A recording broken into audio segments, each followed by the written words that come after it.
जय हिंद बच्चों। आज की इस कक्षा में हम राम वनगमन पाठ का रिवीजन देखेंगे, इसकी व्याख्या।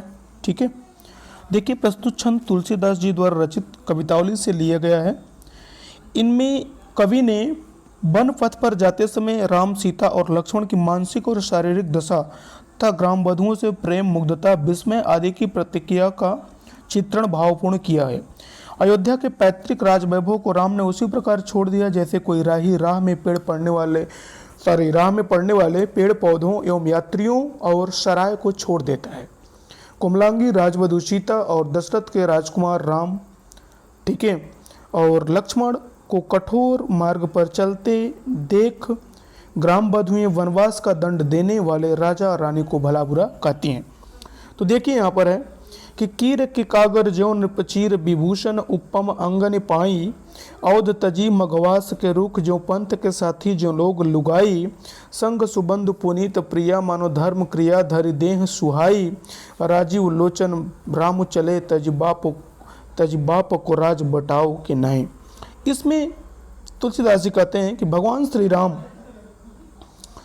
जिस समय वो कीर के कागर ज्यों नृपचीर, जिस तरीके से तोता अपने पुराने पंखों को त्याग करके सुशोभित होता है, सुंदर लगता है, उसी तरीके से भगवान श्री राम जिस समय वन जा रहे थे उस समय वो अपने जब राजसी वस्त्रों को उतार करके वनवासी वस्त्र धारण करते हैं तो वो उसी तरह सुशोभित होते हैं, उसी तरह सुंदर लगते हैं।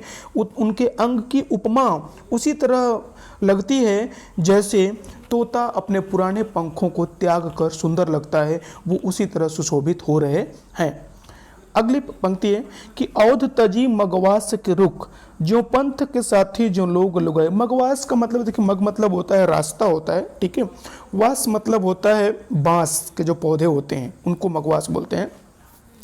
उन्होंने अयोध्या को उसी तरीके से छोड़ दिया जैसे कोई राही राह में पड़ने वाले पेड़ पौधों को छोड़ देता है। ठीक है, औध तजी मगवास के रुख जो पंथ के साथी जो लोग लुगाए, उन्होंने अयोध्या को उसी तरीके से छोड़ दिया जैसे राही राह में पड़ने वाले पेड़ पौधों को छोड़ देता है, और पंथ के साथी जो लोग लगाए, साथ ही उनके साथ अयोध्या के जो लोग आ रहे थे उन लोगों को भी, अयोध्या के उन लोगों को भी भगवान श्री राम ने वहीं पर छोड़ दिया, पेड़ पौधों की तरह ही छोड़ दिया न। पंथ के साथी जो लोग लुगाई, जो लोग भगवान श्री राम वनवास के लिए अयोध्या से निकले तो उनके साथ अयोध्या की बहुत पब्लिक, बहुत जनता उनके साथ आई, तो उन साथियों को भी, उन लोगों को भी भगवान श्री राम ने उसी तरह रास्ते में पड़ने वाले पेड़ पौधों की तरह उनको भी छोड़ दिया था। ठीक है, संग सुबंधु पुनीत प्रिया मानो धर्म क्रिया धरि देह सुहाई। संग मतलब उनके साथ, सुबंधु उनके अच्छे भाई लक्ष्मण, सुबंधु मतलब अच्छा, बंधु मतलब भाई, उनके अच्छे भाई लक्ष्मण, उनकी पुनीत प्रिया उनकी पवित्र जो पत्नी सीता, यानी राम, लक्ष्मण और सीता, ये तीनों लोग जब जंगल के मार्ग पर चल रहे थे तो इनको देख करके ऐसा लग रहा था कि मानो धर्म और क्रिया स्वयं शरीर धारण करके चल रहे हों, ऐसा ये सुशोभित हो रहे थे। मानो धर्म क्रिया धरि देह सुहाई, ऐसा लग रहा था कि मानो धर्म स्वयं पृथ्वी पर अवतार लेकर के मानव के रूप में चल रहा हो। राजीव लोचन राम चले तज बाप को राज बटाओ की नाई, और राजीव लोचन कमलवत नेत्रों वाले भगवान राम उसी तरीके से अपने पिता के राज्य को छोड़कर चल दिए जैसे कोई राही राह को छोड़ करके चल देता है। राज बटाऊ की नहीं, राही की नहीं, कोई राहगीर की तरह उन्होंने अपने बाप के राज्य को छोड़कर चल दिया। बटाऊ मतलब होता है राहगीर। अगला है देखिए पुरते निकसी। अब इसमें बताया गया है कि जब नगर से सीता जी निकलती हैं तो उनकी क्या स्थिति होती है, उसके बारे में यहाँ पे बताया गया है। पुरते निकसी रघुबीर बधू धरि धीर दये मग में डगद्वय, झलकी भरी भाल कनी जल की पुटि सूखी गए मधुराधर वय, फिर भूजत हैं चलिनो अब के तिक पर नकुटी करियों कित क्वय, तियकी लखी आतुरता पियकी अखिया अतिचारु चली जल छुएं। अब इसमें बताया गया है कि पुरते निकसी रघुवीर बधू, यहाँ पे तुलसीदास जी कहते हैं कि सीता जी जब नगर से, यानी अयोध्या नगर से जब वो बाहर निकलती हैं तो अपने धैर्य धीर दये, धैर्य मतलब रखती हैं, धीर मतलब धैर्य धारण करके, दये मग में, अपने रास्ते में वो अपने पैर को बहुत ही धीरे धारण करके बहुत ही धीरे धीरे रखती हैं और चलती हैं, आगे बढ़ती हैं। अपने दोनों पैरों को बहुत ही धीरे धीरे धारण करते हुए धीरे धीरे रखती हैं और चलती हैं। फिर झलकी भरी भाल कनी, और कुछ ही दूर जब जाती हैं तो क्या होता है कि झलकी भरी, भरी मतलब भरी भाल, उनके मस्तक पर, भाल मतलब मस्तक पर न, झलकी भरी भाल कनी जलकी, कनी मतलब पसीना, पसीने की बूंदें उनके मस्तक पर दिखाई देने लगती हैं। पसीने की बूंदों से उनका जो माथा होता है, जो मस्तक होता है, भरी मतलब भर जाता है।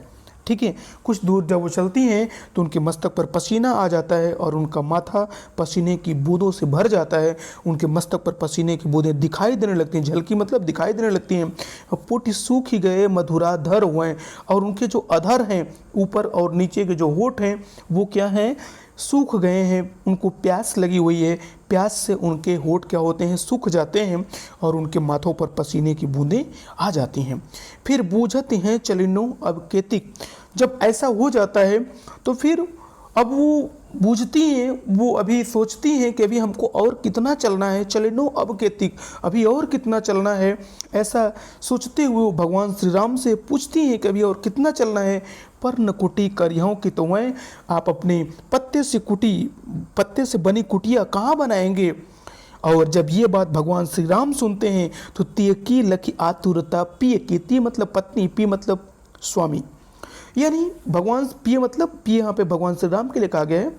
भगवान श्री राम अपनी पत्नी की इस आतुरता को देख करके, सीता जी की इस आतुरता को देख करके क्या करते हैं, अखिया अति चारु चली जल चुए, भगवान श्री राम के आंखों में आंसू आ जाते हैं और वो बहुत ही दुखी होते हैं।